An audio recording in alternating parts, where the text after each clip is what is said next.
अगर मैं प्रदीप भंडारी से कहूं कि nation really wants to know, तो प्रदीप भंडारी क्या बताएंगे? मेरा मानना है कि देश विकास चाहता है। जो देश का गरीब आदमी है उसकी जो विजडम है उससे कहीं ज्यादा मैच्योर है, कहीं ज्यादा दूरदर्शी है। कोई दो राय नहीं कि प्रधानमंत्री नरेंद्र मोदी ने अगर कहा एक हाथ में कुरान और एक हाथ में लैपटॉप, फिर भी ये स्लोगन रेस करने की क्या जरूरत आन पड़ी यूपी के सीएम योगी आदित्यनाथ को कि बटेंगे तो कटेंगे। अब अगर भारत के लोग आपस में लड़ेंगे तो बांग्लादेश जैसे हालात नहीं होंगे। AIMIM के नेता असदुद्दीन ओवैसी ये कहते हैं कि हिंदुस्तान में मुसलमानों का हाल वही हो गया है जो 1930 में यहूदियों का था हिटलर के वक्त में। हैदराबाद के बाहर असदुद्दीन ओवैसी जी को मुसलमान भी सीरियसली नहीं लेते। देश के जाने माने कवि भी सैफ अली खान और करीना कपूर के नाम पर हिंदू मुसलमान करने लगे हैं। 2014 के पहले इस देश में एजेंडा ये था कि जब पाकिस्तान से कोई आतंकवादी हमला करता था तो कहता था कि हिंदू आतंकवाद है। अगर आप फ्रीबीज ऑफर कर रहे हैं तो आम आदमी पार्टी वाले ये कहते हैं कि ये फ्रीबीज वाला जो मॉडल है ना, आपने उनसे ले लिया है, उनसे इंस्पायर हो गए हैं, उनकी कॉपी कर लिया। प्रधानमंत्री नरेंद्र मोदी जब पहली बार प्रधानमंत्री बने, उन्होंने रेड फोर्ट से कहा कि भाई देश के अंदर टॉयलेट होने चाहिए। उन्होंने कहा कि भाई मैं गरीबों के बैंक अकाउंट को खोलूंगा। और जब कोरोना काल आया तो उन्होंने कहा कि चूंकि गरीब को इस वक्त जरूरत है तो मैं गरीब को राशन दूंगा। 70 से 80 करोड़ लोगों को राशन दिया गया। जैसे आम आदमी पार्टी ने करे थे, भाई फ्री बिजली देंगे, फ्री पानी देंगे। आम आदमी पार्टी वाले 3-4 एलिगेशन ये भारतीय जनता पार्टी पे लगा रहे हैं कि हमने 10 साल राज किया लेकिन राज करने नहीं दिया। शराब घोटाला कोई था ही नहीं और उसमें गलत तरीके से हमें फंसाया गया। 3 साल पहले उनकी सरकार आई थी, उन्होंने कहा था कि हर पंजाब की महिला के खाते में 1000 रुपए डालेंगे।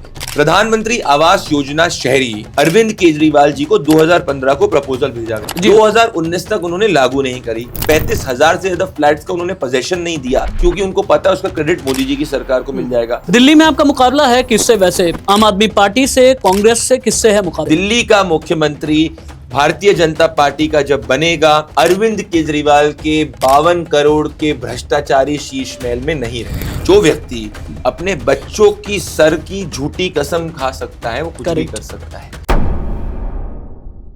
वो जब एंकर और रिपोर्टर रहा तो धुआंधार ब्रेकिंग न्यूज बन गया। एक बड़े न्यूज चैनल का एडिटर बना तो जबरदस्त ब्रेकिंग न्यूज बन गया। दुनिया की सबसे बड़ी पार्टी का सबसे कम उम्र का प्रवक्ता बना तो फिर ब्रेकिंग न्यूज का अंबार लगा दिया। नाम प्रदीप भंडारी। नमस्ते, मैं आपका राष्ट्रवादी राशिद।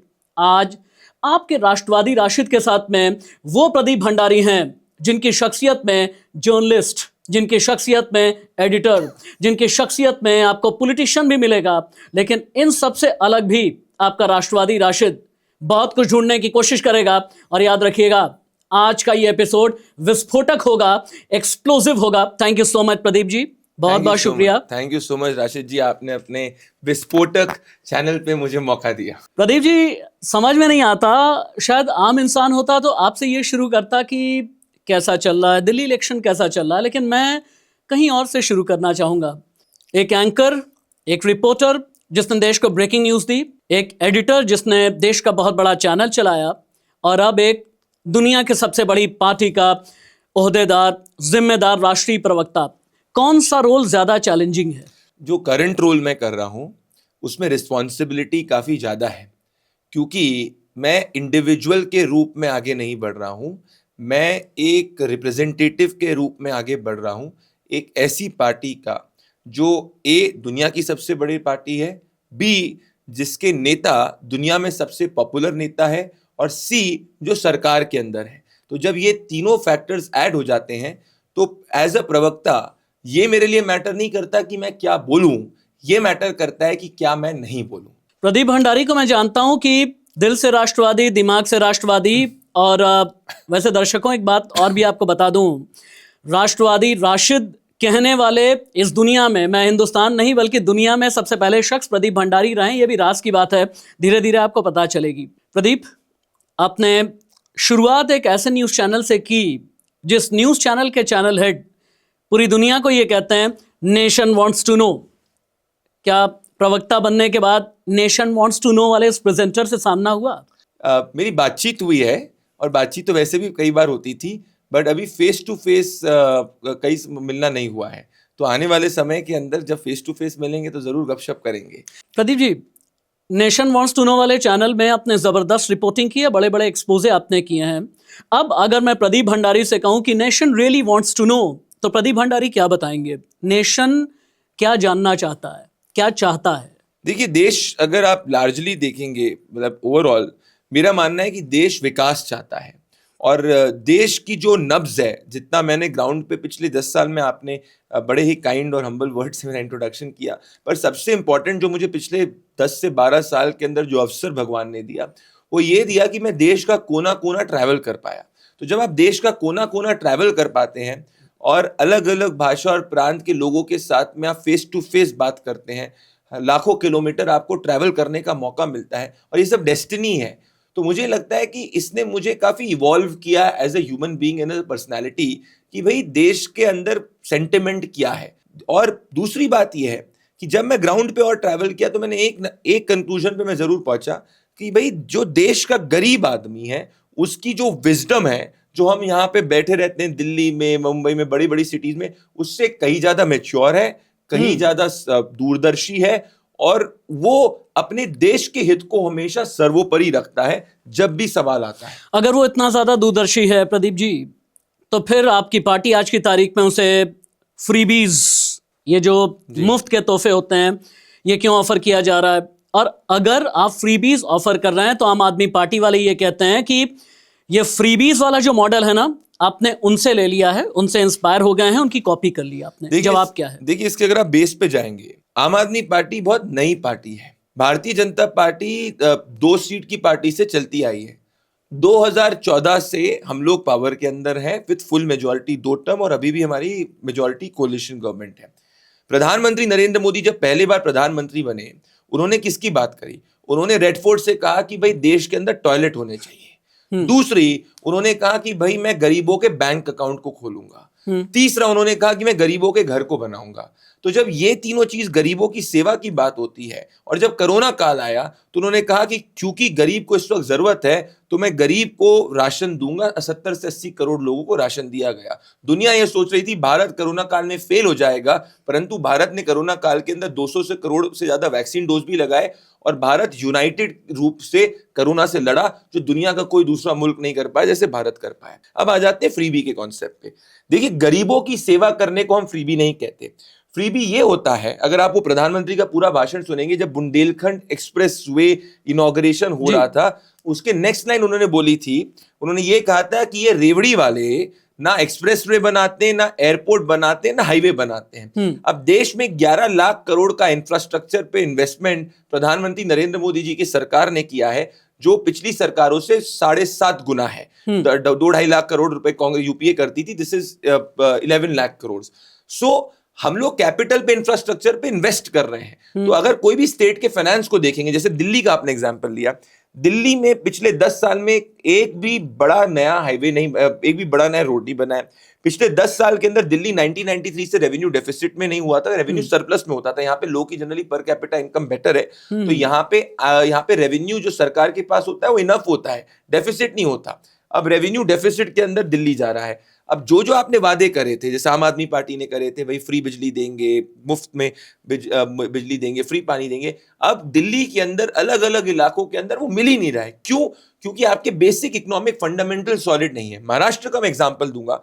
देखिए, गरीब महिला को अगर आप डायरेक्ट बेनिफिट ट्रांसफर देते हैं, तो वो फ्री भी नहीं होता है। इतनी सारी इकोनॉमिक स्टडीज ये कहती हैं कि डीबीटी इंक्रीजेस डिमांड, परंतु अगर आप फाइनेंशियल हेल्थ को खराब करके ये करें, तब मैं कहूंगा कि ये रेवड़ी होती है। और मैं एग्जांपल दूंगा, यूपीए मनरेगा लेके आई थी, पर उसके साथ में यूपीए ने क्या करा? यूपीए ने घोटाले करे, यूपीए के अंदर फाइनेंशियल फिस्कल डेफिसिट चरम सीमा पे पहुंच गया था, करंट अकाउंट डेफिसिट 6.5% पहुंच गया था, हमें फ्रेजाइल 5 इकोनॉमी कहा था। अब जितना यूपीए ने वेलफेयर किया है, उससे ज्यादा वेलफेयर मोदी जी की सरकार कर रही है। आज ही अगर आप देखें, जब मैं आपसे बात कर रहा हूं, 24 घंटे पहले स्वामित्व योजना के तहत जितने भी गरीब हैं, उनके डिजिटल प्रॉपर्टी कार्ड्स उनको दिए गए। जो गांवों के अंदर एक बहुत बड़ी समस्या होता है कि कोई भी किसी की जमीन के ऊपर कब्जा कर लेता है, सो पूरे प्रॉपर्टी को आप डिजिटली लिंक करने की बात कर रहे हैं। हमारे देश में 70 सालों में सिर्फ 3.5 से 4 करोड़ टैप वाटर कनेक्शन थे। पिछले 10 साल में गरीब के घर तक आपने पीने का साफ पानी पहुंचाया, और आपने ये 7 गुना करा जितना कांग्रेस कर पाई। अब अगर फ्री बिजली की बात करें, मोदी जी की सोच क्या है कि भाई बिजली फ्री भी दोगे और उससे आप उसमें मुनाफा भी दोगे। तो उन्होंने कहा भाई पीएम सूर्यग्रह हो, आप जो है अपने बिजली के आपके घर के ऊपर आप एक सोलर पैनल लगाइए, उस सोलर पैनल का कंप्लीट सब्सिडी सरकार बेयर करेगी, उसका लोन आपको बैंक से कम रेट में मिलेगा, उसके जरिए आपको फ्री बिजली भी मिलेगी और 70,000 रुपए का मुनाफा भी यानी मिलेगा। आप ये कहना चाहते हैं कि आपका जो रेवड़ी का मॉडल है, अरविंद केजरीवाल की रेवड़ी का जो मॉडल है, ये डायबिटिक बना देगा और आपकी रेवड़ी का जो मॉडल है वो हेल्दी रखेगा। लेकिन आम आदमी पार्टी एक और बात कहती है, मुझे इसमें लगा 10 सेकंड कि का आपको मैं एक और जी, जवाब दूंगा। जी, पिछले 10 सालों में जितना वेलफेयर के लिए गरीब के लिए हुआ है, 25 करोड़ लोग गरीबी रेखा से बाहर आए। साथ में भारत विश्व की टॉप 5 अर्थव्यवस्था में पहुंच पाया है।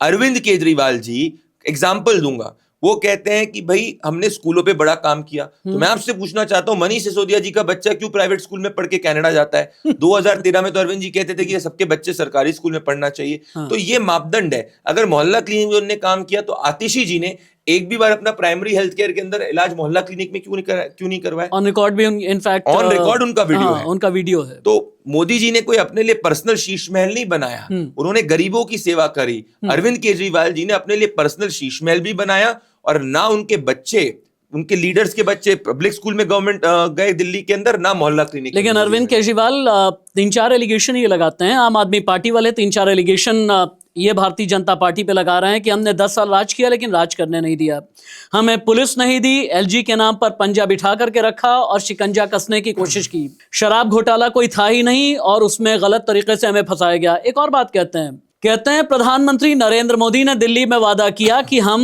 कच्ची कॉलोनी को पक्का करके देंगे और नाम दिया पीएम उदय योजना। लेकिन वो उस उदय योजना का क्या हुआ? हमने तो बिजली, पानी, स्कूल सब कुछ दिया, लेकिन जो मॉडल की बात करते हैं, जो सबका साथ सबका विकास सबके विश्वास की बात करते हैं, वो अपने वादों पर खरे नहीं उतरते। एक सवाल से आपके सवाल का जवाब दे दूंगा। एक पंजाब की महिला का नाम बता दीजिए राशिद जी, जिसके खाते में अरविंद केजरीवाल जी ने 100 रुपए भी डाले हों। 3 साल पहले उनकी सरकार आई थी, उन्होंने कहा था कि हर पंजाब की महिला के खाते में 1000 रुपए डालेंगे। आज हम लोग 2025 में बात कर रहे हैं। आप एक महिला का नाम बता दे, मैं इन सब सवालों के जवाब दे दूंगा। दूसरा, चलिए दिल्ली के अंदर मार्च में आतिशी जी ने कहा था कि ये स्कीम लागू हो गई है और 1000 रुपए आना चालू हो जाएंगे लोकसभा इलेक्शंस के बाद। एक दिल्ली की महिला का नाम बता दीजिए जिसके खाते में उन्होंने 100 रुपए डाले। भाई अरविंद केजरीवाल जी का नाम है झूठ बोलना। यमुना साफ नहीं हुई थी तो क्या कहते थे वो, आप सब लोग उस वक्त एंकर करते थे, क्या कहा था कि अगर उन्होंने यमुना साफ नहीं करी तो कह रहे थे कि वोट मत मुझे देना। मैं 2025 में हूं, अभी तक यमुना साफ नहीं हुई है। पहले कहते थे कि पंजाब में सरकार बना दो, दिल्ली के प्रदूषण को सॉल्व कर दूंगा। पंजाब में भी सरकार बनी, दिल्ली का प्रदूषण सॉल्व नहीं हुआ है। तो सवाल तो ये अरविंद केजरीवाल जी का अगर काम मैं आपको बताऊं, अगर एक Guinness book of world record होगा ना सबसे ज्यादा झूठ बोलने में, मुझे लगता है अरविंद केजरीवाल जी उसमें नंबर 1 होंगे। अगर आपने इतना विकास किया है, जो कि मेरा भी मानना है, पीएम उदय पे भी आपको जवाब दे देता हूं, जी। पीएम उदय पे भी जवाब देता हूं। जी। प्रधानमंत्री आवास योजना शहरी अरविंद केजरीवाल जी को 2015 को प्रपोजल भेजा गया था। करेक्ट। 2019 तक उन्होंने लागू नहीं करी। ऑन रिकॉर्ड ये स्टेटमेंट है कि दिल्ली के अंदर 35,000 से ज्यादा फ्लैट्स का उन्होंने पोजेशन नहीं दिया, क्योंकि उनको पता है उसका क्रेडिट मोदी जी की सरकार को मिल जाएगा। तो गरीबों को घर तो हम देना चाहते हैं। जो सरकार 4 करोड़ घर देश भर में 10 साल में बना सकती है, क्या वो सरकार दिल्ली के अंदर 5 साल के अंदर 3.5-4 लाख घर नहीं बना सकती? तो लॉजिकल है, अगर आप 10 साल का एवरेज भी लेके चलोगे, 10 साल के अंदर 3.5-4 लाख घर तो हम 5 साल में बना ही सकते हैं। इसमें कोई दो राय नहीं है कि प्रधानमंत्री नरेंद्र मोदी के संकल्प में किसी भी तरह का विकल्प नहीं है। इनफैक्ट जर्नलिस्ट के तौर पर मैंने और प्रदीप जी ने साथ में एक बड़े देश के प्रतिष्ठित न्यूज चैनल में काम किया है, और उस दौरान भी इनफैक्ट हम लोगों के बीच ये डिस्कशंस होते रहते थे राष्ट्रवाद को लेकर के, प्रधानमंत्री नरेंद्र मोदी के विजन को लेकर के। लेकिन एक सवाल ये उठता है प्रदीप जी, हालांकि आपके साथ मैं पहले भी तैयार होकर के इसलिए बैठा हूं कि आपके साथ दोस्ताना पुराना है, लेकिन प्रदीप भंडारी इस चीज के लिए जाने जाते हैं कि अगर पढ़ लिख करके नहीं बैठोगे तो किसी की भी बखिया उधेड़ देंगे। अगर एंकरिंग कर रहे हैं, रिपोर्टिंग कर रहे हैं, एडिटर के तौर पे हैं या फिर प्रवक्ता के तौर पे हैं, अगर इतना ही काम किया है, अगर सबका साथ सबका विकास सबका विश्वास है, और इसमें कोई दो राय नहीं कि प्रधानमंत्री नरेंद्र मोदी ने अगर कहा एक हाथ में कुरान और एक हाथ में लैपटॉप, तो काफी हद तक जमीन पर काम करके दिखाया। फिर भी ये स्लोगन रेस करने की क्या जरूरत आन पड़ी यूपी के सीएम योगी आदित्यनाथ को कि बटेंगे तो कटेंगे? देखिए, प्रियम्बल के पहले 3 अक्षर क्या है? We the people of India. अब अगर भारत के लोग आपस में लड़ेंगे तो बांग्लादेश जैसे हालात नहीं होंगे क्या? जो भी समाज भारत में बांग्लादेश जैसे हालात हैं तो आप संभालिए। नहीं है, अभी नहीं है। मैं कह रहा हूं दुनिया में कोई भी समाज अगर वो आपस में एक दूसरे से लड़ता है तो क्या वो समाज आगे विकास कर सकता है? दुनिया में आपकी भारतीय आइडेंटिटी या जो नेशनलिस्ट आइडेंटिटी है, जो नेशन फर्स्ट आइडेंटिटी है, अमेरिकन के लिए अमेरिकन हो सकती है, भारतीय के लिए भारतीय, किसी और के लिए कोई दूसरी है, वो आइडेंटिटी ही सर्वोपरि आइडेंटिटी है। अगर आप सब आइडेंटिटीज में लोगों को आपस में लड़ाने का प्रयास करेंगे, एक समाज को दूसरे समाज से लड़ाने का प्रयास करेंगे, वोट बैंक पॉलिटिक्स के संदर्भ में समाज में एक जहर उगेलेंगे, तो अल्टीमेट कंक्लूजन यही होगा कि जैसे हमने हमारे आसपास नेबरहुड में देखा है। आप मुझे एक बात बता दीजिए, बांग्लादेश में क्या हुआ? समाज आपस में एक दूसरे से लड़ा और उसके बाद जाके रिजीम चेंज हुआ और आज बांग्लादेश की स्थिति जो है वो लोगों के लिए चिंताजनक है। प्रदीप जी, डिविजिव पॉलिटिक्स फिर कर कौन रहा है? कहते हैं कि सांप्रदायिक राजनीति करती है भारतीय जनता पार्टी, लेकिन AIMIM के नेता असदुद्दीन ओवैसी ये कहते हैं कि हिंदुस्तान में मुसलमानों का हाल वही हो गया है जो 1930 में यहूदियों का था, हिटलर के वक्त में। इस तरह की बात कर रहे हैं। मेरे इसी स्टूडियो में, इसी प्लेटफॉर्म पर AIMIM के दिल्ली प्रदेश अध्यक्ष आए, शुएब जमई, कई डिबेट में आपके साथ भी रहे हैं। शुएब जमई ने कहा कि ये लोग वहां तक खोद देंगे कि डायनासोर के अंडे भी निकल जाएंगे। आपका जो फोकस है विकास की खुदाई में है या डायनासोर के अंडे में है? देखिए, पहली बात तो AIMIM इस वक्त सिर्फ एक हैदराबाद बेस्ड पार्टी है। हैदराबाद के बाहर असदुद्दीन ओवैसी जी को मुसलमान भी सीरियसली नहीं लेते, क्योंकि वो जो बोलते हैं उसमें कोई क्रेडिबिलिटी नहीं है। मैं एग्जांपल दूंगा। असदुद्दीन ओवैसी जी ने जब CA भारत की सरकार लागू कर रही थी, उन्होंने कहा था कि मुसलमानों की नागरिकता छीन ली जाएगी। इस वक्त CA लागू हो चुका है, धीरे धीरे लोगों को सिटीजनशिप मिल रही है। मैं आपके जरिए ओपन चैलेंज करना चाहता हूं AIMIM को और असदुद्दीन ओवैसी जी को, एक मुसलमान का आप नाम बता दीजिए जिसकी सिटीजनशिप छीनी गई। एक नहीं बता सकते। नॉट एट ऑल, बिल्कुल। क्योंकि उनकी राजनीति है कि मुसलमान के मन में भय पैदा करो, झूठ 100 बार परोसो और उसके बाद में उसका विकास होने से रोको, जिससे उस भय और झूठ के नाम पर उनके वोट बैंक को एकजुट करा जा सके। एक सरकारी आप स्कीम बता दीजिए जिसके नाम पे धर्म में या जाति के नाम पे भेदभाव होता है। Not even a single scheme. In fact अगर आप डेटा वाइज एनालिसिस करेंगे तो आप पाएंगे कि हर स्कीम के अंदर, एक और डेटा दूंगा, मुस्लिम समाज को गवर्नमेंट नौकरियों के अंदर यूपीए के समय में 7.5% जो है उनकी आय बढ़ी थी। मोदी जी के संदर्भ में दैनिक भास्कर की रिपोर्ट है 28% आय मुसलमान समाज की पिछले 10 साल में बढ़ी है। तो अगर ये सरकार अगर भेदभाव की नीति कर रही होती तो कैसे होता? मैंने यही डेटा रखा उनके सामने, तो उनका ये कहना है कि अगर आय इतनी बड़ी होती तो पहलू खान क्यों आते, अगर आय इतनी बड़ी होती तो फिर मॉब लिंचिंग क्यों हो जाती। मैंने ये भी कहा कि आपको एक समुदाय की मॉब लिंचिंग लगी जो कि नहीं होनी चाहिए, अगर हुई। आपको राजस्थान में जो हुआ सिरतन से जुदा के नाम से, वो आपको मॉब लिंचिंग नहीं लगती। तो उन्होंने कहा कि हिंदुस्तान में रह करके मैं भारत बोलूंगा, क्योंकि काशीराम ने भारत बोला, अंबेडकर ने भारत बोला। मैंने कहा भारत माता की जय बोलिए, भारत माता की जय नहीं बोलते और हिंदुस्तान नाम अपनी जबान पर नहीं लाना चाहते। जिनके और हाँ, ये लोग आपकी बी टीम कहे जाते हैं। देखिए, अगर ये हमारी बी टीम होते हैं तो जब 2003 के बाद से 4 से 14 के बीच में कांग्रेस पार्टी की सरकार थी, यूपीए की सरकार थी, तो क्यों AIMIM ने यूपीए की सरकार को कई कई समय पे समर्थन दिया? क्यों महाराष्ट्र के अंदर हाथ जोड़ने चले गए राहुल गांधी के पास में कि हमें इंडी अलायंस के अंदर जोड़ लो, महाराष्ट्र में भाजपा को हराना है? कैसी बात है जी। और तीसरी बात बोलूंगा, भाई इनके वंशज कौन है? रजाकार इनके वंशज है। असदुद्दीन ओवैसी क्या बात करेंगे नेशनलिज्म की? उनकी पार्टी क्या बात करेगी राष्ट्रवाद की? जिनके वंशज हैदराबाद को भारत से अलग करने की रणनीति कर रहे थे, वो तो इस देश का सौभाग्य था उस वक्त कि सरदार पटेल हमारे गृह मंत्री थे।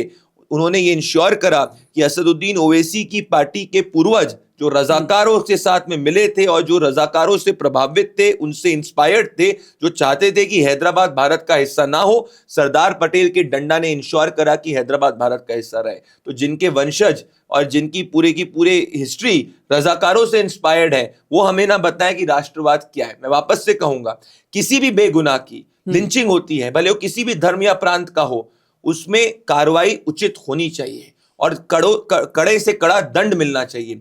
बट मेरा सवाल ये है, वो लोग और वो लॉबी कौन सी है जो ये कह रही थी? अभी सैफ अली खान के ऊपर एक हमलावर ने हमला किया, क्या कह रहे थे ये लोग पहले से? Oh the guy would be a Hindu पकड़ा गया राजस्थान के अंदर। अब जैसे ही वो हिंदू नहीं रहा और कोई दूसरे समाज का व्यक्ति हुआ तो क्या हो गए? अरे सब चुप हो गए। क्यों? वरना अगर बाय चांस सैफ अली खान को जिसने मारा होता या जिसने सैफ अली खान के ऊपर हमला किया होता, वो अगर हिंदू समाज से होता, उसका नाम मोहम्मद शहजाद नहीं होता और उसका नाम मान लीजिए कि गोपाल दास या विजय दास होता, तो ये लोग क्या बोलते, देखो देश में कितनी हेट है, देखो हिंदुत्व के कारण क्या नुकसान हो रहा है, इनटॉलरेंस बढ़ रही है। इनके मन में एजेंडा यही है कि देश के मुसलमानों को आगे नहीं बढ़ना। आप कहते हैं इनके मन में एजेंडा यह है, ये कहते हैं कि आप लोग का एजेंडा ऐसा है कि पूरे देश में हिंदू मुसलमान कर दो। इससे पहले 2014 से पहले इतना हिंदू मुसलमान नहीं होता था। देश के जाने माने कवि भी सैफ अली खान और करीना कपूर के नाम पर हिंदू मुसलमान करने लगे हैं, क्योंकि जिस कवि की तरफ इशारा है बहुत अच्छे समझ रहे हैं, क्योंकि इस देश में एजेंडा ही अब हिंदू मुसलमान का चलता है। 2014 के पहले इस देश में एजेंडा ये था कि जब पाकिस्तान से कोई आतंकवादी हमला करता था तो कहता था कि हिंदू आतंकवाद है। 2014 के पहले एजेंडा ये था कि भगवा को आतंकवाद से जोड़ा जाता था। 2014 के पहले एजेंडा ये था कि कम्युनल वायलेंस बिल लाया जाता था, जिसमें अगर हिंदू समाज को हमेशा कोई भी दंगा होगा उसमें कहा जाएगा कि हिंदू समाज अग्रेसर है। 2014 के पहले एजेंडा ये था कि लोग इफ्तार में जाते थे परंतु प्रभु श्री राम के मंदिर में नहीं जाते थे। 2014 के बाद में एजेंडा ये कि भारत टॉप 5 अर्थव्यवस्था में पहुंचा है। 2014 के बाद में एजेंडा ये है कि प्रभु श्री राम का मंदिर बना है। 2014 के बाद में एजेंडा ये है कि जो लोग कहते हैं कि सनातन डेंगू मलेरिया एड्स है वो विपक्ष में बैठे हैं, और जो लोग कहते हैं कि सनातन इस भारत की संस्कृति है वो पावर के अंदर है। 2014 के बाद में कोट अनकोट मोहन भागवत, क्या 2014 से पहले भारत आजाद नहीं था? वो पूरा बयान आप पढ़िए, उसमें क्या लिखा है। पॉलिटिकल फ्रीडम हमें 1947 में मिली थी। उन्होंने कहा कि हमें 1947 में आजादी मिली, स्वतंत्रता मिली, बिल्कुल, लेकिन वो प्रतिष्ठित हुई राम मंदिर बनने के बाद। ये कहा था उन्होंने। हिंद स्वराज में महात्मा गांधी जी को मैं कोट करना चाहता हूं।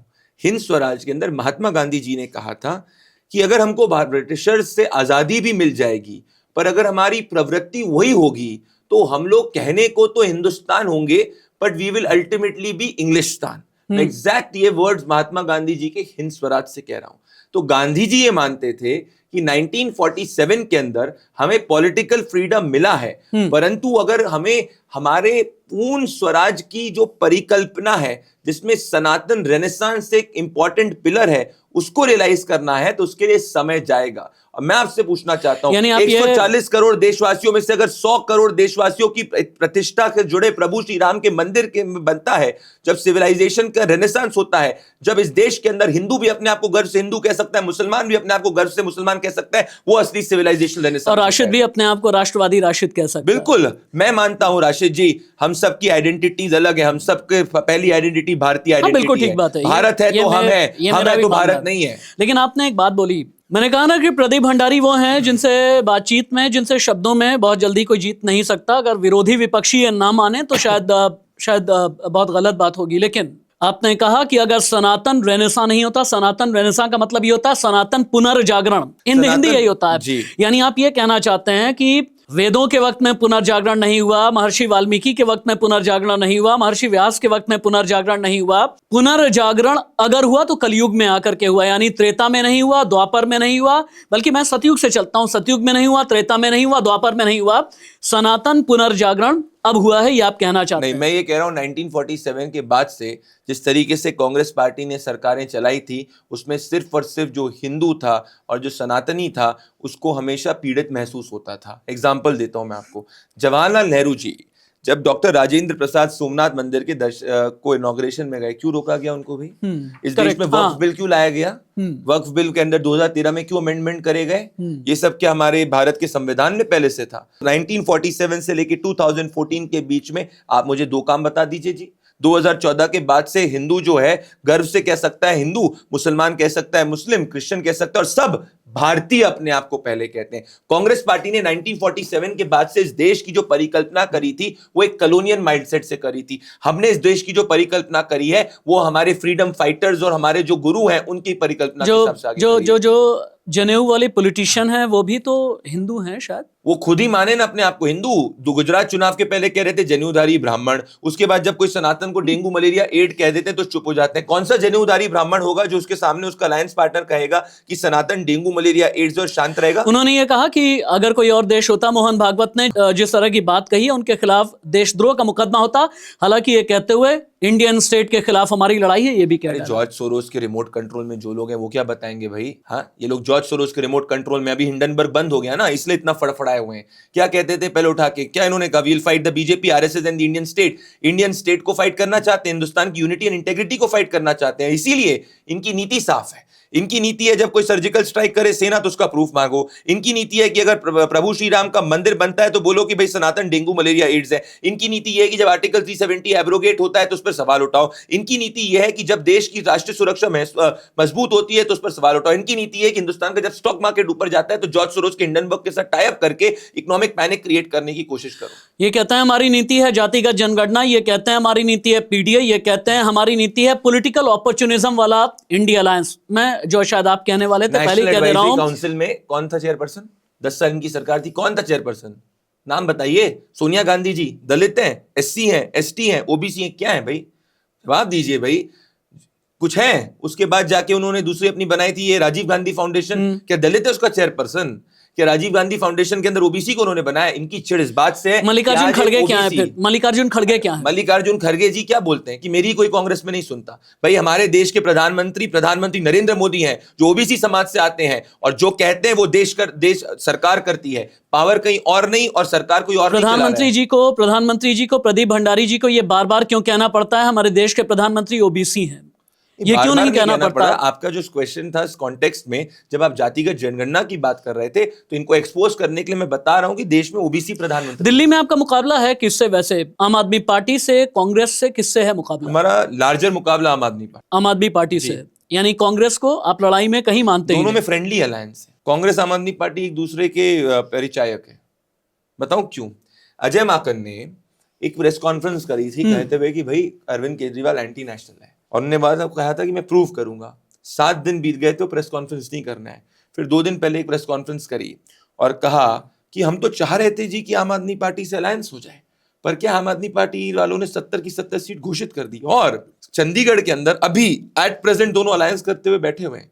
और सोनिया गांधी जी के सामने हाथ जोड़ते हुए कौन गए थे? संजय सिंह जी और अरविंद केजरीवाल जी गए थे। इनका सेम वोट बेस है, इनकी नीति सेम है, इनकी मानसिकता अर्बन नक्सली है। ये कहते हैं कि आप इन्हें अर्बन नक्सली कहते हैं, लेकिन इनका ये कहना है कि चाल चरित्र और चेहरा वाली पार्टी, इस पार्टी को बदजुबानी पसंद है, गालीबाजी पसंद है, बदमिजाजी पसंद है, इसलिए रमेश बिधूड़ी पसंद है। और रमेश बिधूड़ी जैसे सीएम का फेस है, वो रमेश बिधूड़ी जो रोड की हिरनी कोट अनकोट, वो रमेश बिधूड़ी जो प्रियंका गांधी के गाल कोट अनकोट, वो रमेश बिधूड़ी जो आतिशी का टाइटल उनके अपने पिता के बारे में, उनके अपने परिवार को लेकर के विवादित बयान देते हैं। रमेश बिधूड़ी आपके लिए जरूरी है या मजबूरी है? देखिए, मैं 2 पार्ट्स में करना चाहता हूं।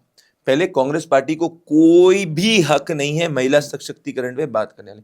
जो लोग कठुआ रेपिस्टों के पक्ष में रैली निकालें, कठुआ रेपिस्टों के पक्षदारों को टिकट दें, वो लड़की हूं लड़ सकती हूं की बात करने वालों में सेक्सुअल हरासमेंट के केसेस जब उनकी पार्टी में रिपोर्ट करते हैं उस पर कार्रवाई ना करें तो वो ना बात करें महिला सशक्तिकरण की। और ये आम आदमी पार्टी वाले जो अपने 52 करोड़ के शीश महल के अंदर अपनी राज्यसभा की एमपी को पिटवाते हैं, जो अपने 52 करोड़ के शीश महल के अंदर अपनी राज्यसभा एमपी जब पीटी जाती है तो उस पर कार्रवाई नहीं करते और कॉम्प्रोमाइज की बात किया करते थे। जब इनके कार्यकर्ता रिपोर्ट किया करते थे कि कैसे इनकी महिला कार्यकर्ता रिपोर्ट करती थी 2015-16 में कि भाई हमारे साथ सेक्सुअल हैरेसमेंट हुआ है, तो ये कॉम्प्रोमाइज की बात किया करते थे। और जिनके नरेश बालियान खुद इस तरीके के भाषण और स्टेटमेंट्स बोलते हैं तो वो हमें महिला सशक्तिकरण पे बात ना करे। अब मैं आ जाता हूं इस पे। ये जो स्टेटमेंट है इन नेता ने दिया है, इसको हम लोग ने अनइक्विवोकली कंडेम किया है, इसमें कोई 2 राय नहीं है। परंतु इसको सहारा लेते हुए गुज्जर समाज का विरोध और गुज्जर समाज का अपमान नहीं करना चाहिए। जो उन्होंने महिलाओं के प्रति कहा है, इसका पार्टी ने तुरंत संज्ञान लिया है और पार्टी ने कहा है कि ऐसी भाषा का प्रयोग नहीं करना चाहिए। आदरणीय बिधूड़ी जी ने भी कहा है कि मेरे शब्दों से अगर किसी को आहत हुई है तो मैं माफी मांगना चाहता हूं, गलत है, और मैं ठेस हुई है तो मैं माफी मांगना चाहता हूं। परंतु क्या अरविंद केजरीवाल ने अभी तक जवाब दिया कि स्वाति मालीवाल को जब उन्हीं के शीशमहल में पीटा गया तो वो माफी मांगे? क्या प्रियंका वाड्रा ने जवाब दिया कि भाई उनने कठुआ रेपिस्टों के लिए बैकिंग करी और कठुआ रेपिस्टों के लिए कैंपेन करा जाके जम्मू एंड कश्मीर के अंदर उन्हीं के कैंडिडेट के लिए, क्या उन्होंने माफी मांगी? लड़की हूं लड़ सकती हूं की बात करने वाले ये लोग, राहुल गांधी ने आरजी का रेप और मर्डर को डिस्ट्रैक्शन बुलाया, कि उन्होंने माफी मांगी? जवाब दीजिए भाई। हम तो जब इन मूल्यों के ऊपर आगे बात करते हैं और मूल्यों के ऊपर हमारे नेता अगर कुछ गलत करता है तो उनके ऊपर कार्रवाई भी होती है, उनका संज्ञान भी लिया जाता है, तो नेता खुद माफी मांगना क्या, माफी मांगना क्या, उन्होंने तो कहा है कि नफरत के बाजार में मोहब्बत की दुकान खोलने आए हो, मोहब्बत की दुकान में 99 सीट भी इस बार मिल गई। अरे आप लोग भी, मैं समझ नहीं पाया हूँ। एग्जाम्पल दूंगा, आप टीवी की दुनिया के आते हैं, एक नंबर 1 चैनल है जी, उस नंबर 1 चैनल की मान लीजिए 25% रेटिंग है, अब वो 25% से 20% पे आ गया।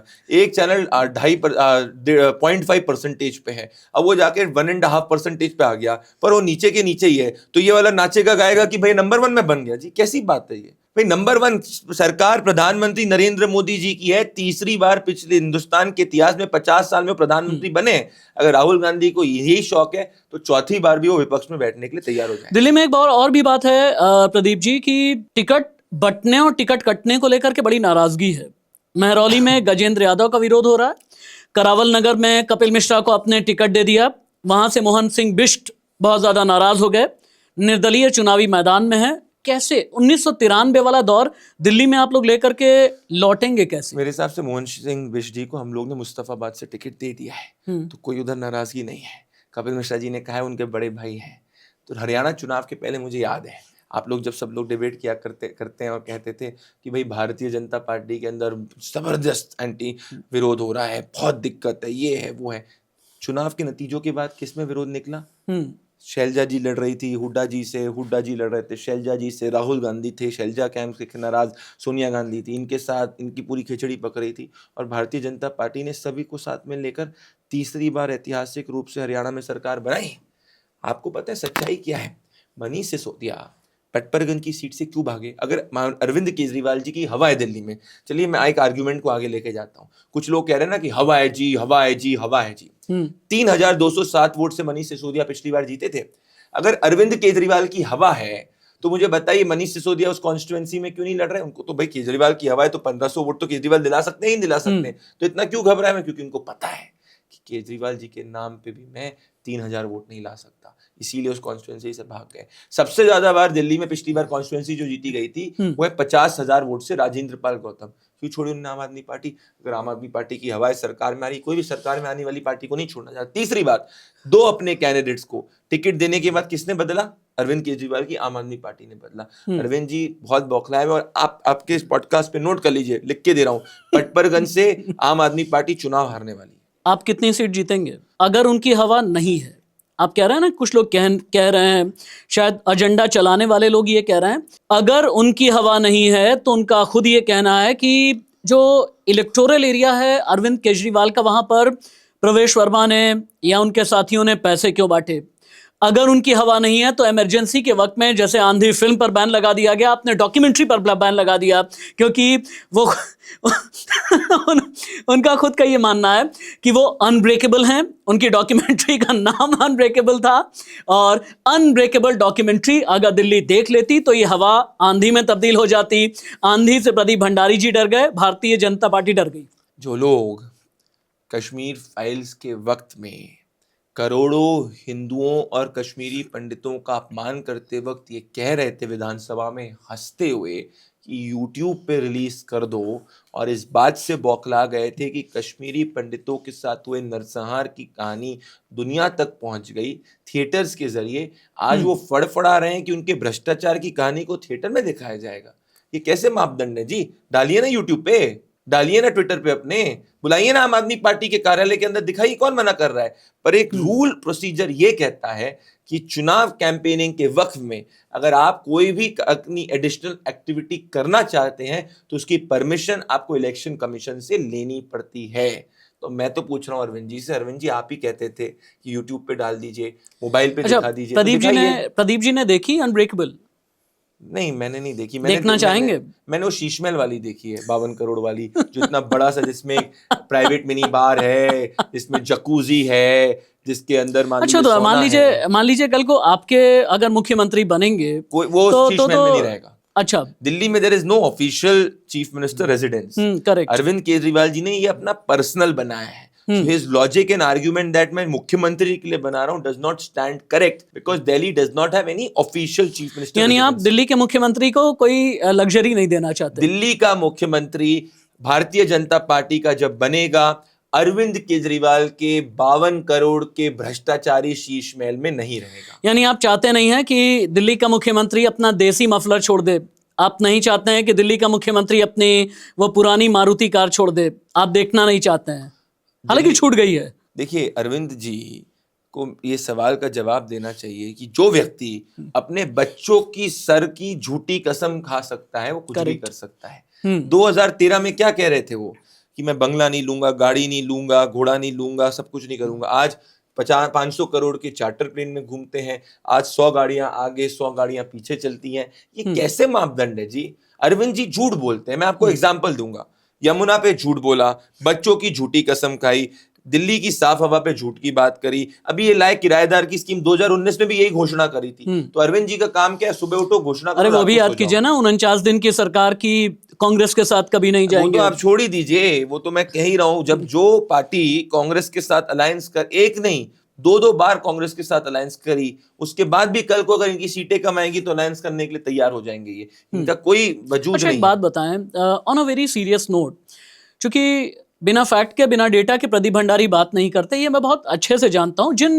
जिनको हम जर्नलिस्ट या हम पॉडकास्टर रेवड़ी कहते हैं या फ्रीबीज कहते हैं, या फिर आप अपने संकल्प पत्र में पूरी एक लिस्ट बनाते हैं जिसको दिल्ली के मुख्यमंत्री अरविंद केजरीवाल ये कहते हैं ये तो केजरीवाल का संकल्प पत्र है। छोड़ दीजिए वो सारी चीजें, छोड़ दीजिए। इकोनॉमिस्ट से मेरी बात हुई, मैंने कहा भैया जरा इकोनॉमी मुझे समझाना, कोई भी सरकार बनाएगा ये मुफ्त के तोहफे देगा कैसे कैसे? उन्होंने ये कहा दिल्ली का बजट है 75,000 करोड़ लगभग, मुफ्त योजनाओं पर खर्च होंगे 40,000 करोड़। अब बीजेपी कैसे देगी? आम आदमी पार्टी ने तो फिर भी देने की कोशिश की, बीजेपी कैसे देगी? अगर आप अरविंद केजरीवाल जी का जितना भ्रष्टाचार और लूट का पैसा ही बचा दें और भ्रष्टाचार और लूट को ही रोक दें, तो उतना आपके पास पैसा आ जाएगा जिसकी सीमा नहीं है। कांग्रेस काल में भ्रष्टाचार होता था, 2-2 लाख करोड़ के कोयला घोटाले, 2G घोटाला, CWG, ये सबको हमने रोका। वो हमारे पास पैसा आया। आज करंट अकाउंट डेफिसिट 1% से कम है। कांग्रेस में 6% से ज्यादा हुआ करता था। तो कुछ नहीं करना हमें सिर्फ जो 2206 करोड़ का वो भ्रष्टाचारी शराब नीति जो अरविंद केजरीवाल जी ने लागू करी थी, जिसमें दिल्ली में टेट्रा पैक में वो शराब बेचने की बात कर रहे थे। बताइए, दुनिया टेट्रा पैक के अंदर जूस पीती है, दूध पीती है और न्यूट्रिशियस चीजें पीती है। अरविंद केजरीवाल जी की लिकर पॉलिसी थी कि दिल्ली के हर वार्ड तक शराब पहुंचे। मैं दिल्ली की आदरणीय महिलाओं से पूछना चाहता हूं, माताओं से पूछना चाहता हूं कि क्या आपकी नीति या आपकी चॉइस वो है जो दिल्ली के बच्चे बच्चे तक शराब पहुंचाए, या आपकी चॉइस वो है जो दिल्ली के बच्चे बच्चे तक विकास पहुंचाए? जब हमने एक न्यूज रूम में काम किया तो आप ये कहते थे, हमेशा ही आपको ये कहते सुना है कि राशिद जी 2 चीजों के लिए काम करेंगे, राष्ट्रवाद के लिए काम करेंगे, सनातन के लिए काम करेंगे। आपने ये भी कहा कि मेरे दिल में सनातन है, जानता भी हूं। कहीं पर भी अगर चुनावी दौरा भी होता है, आप सबसे पहले वहां पर कोई बड़ा मंदिर ढूंढते हैं, कोई पारंपरिक देवी जी ढूंढते हैं। लेकिन अब तो केजरीवाल भी पसंद आने चाहिए, सनातनी हो गए हैं, ग्रंथियों को, पुजारियों को 18,000 दे रहे हैं। देखिए, 2 बातें, तीर्थ यात्रा करने वालों के लिए इतनी गाड़ियां, बस, ट्रेन चलाने की बात कर रहे हैं। 2 बातें, इमामों के पैसे भी रोक लिए हैं। 2 बातें। सनातनी केजरीवाल प्रदीप जी को क्यों नहीं पसंद है? अगर सनातन पुनर्जागरण में तो सनातनी केजरीवाल पसंद क्यों नहीं? वो झूठे हैं, वो झूठ बोलते हैं। जो व्यक्ति जब प्रभु श्री राम का मंदिर बन रहा था, कह रहा था कि मेरी दादी और नानी नहीं चाहती कि प्रभु श्री राम का वहां मंदिर बने, वो उनकी ओरिजिनल थॉट प्रोसेस थी। Point number 1। पॉइंट नंबर 2, दिक्कत क्या है कि अरविंद केजरीवाल जी को अगर आप कहेंगे ना कि कल को चुनाव जीतने के लिए आप ये भी वादा कर दो कि मैं चांद पे भेजना चालू कर दूंगा दिल्ली के हर नागरिक को हर दिन, तो वो भी बोल देंगे। उनका कोई भरोसा नहीं है, जो होने वाला नहीं है। जो व्यक्ति 10 साल तक पुजारियों के खाते में 100 रुपए नहीं डाल पाए, जो व्यक्ति 10 साल से मौलवियों की सैलरी नहीं दे पाए, वो तो सिर्फ चुनावी घोषणा के लिए कर रहा है। अगर उनकी नीति नीयत साफ होती तो 10 साल पहले क्यों नहीं किया? 15 के पहले उनको क्या लग रहा था कि उनके तुष्टीकरण के नाम पे वो सरकार बना लेंगे। उनको अब समझ में आया कि मोदी काल है, यहाँ पे आप हिंदू को गाली देकर एक वोट नहीं ले सकते हैं। फिर जाकर उन्होंने सोचा अंदर से तो हम हिंदू विरोधी हैं ही, चलो जनता के लिए कह दो।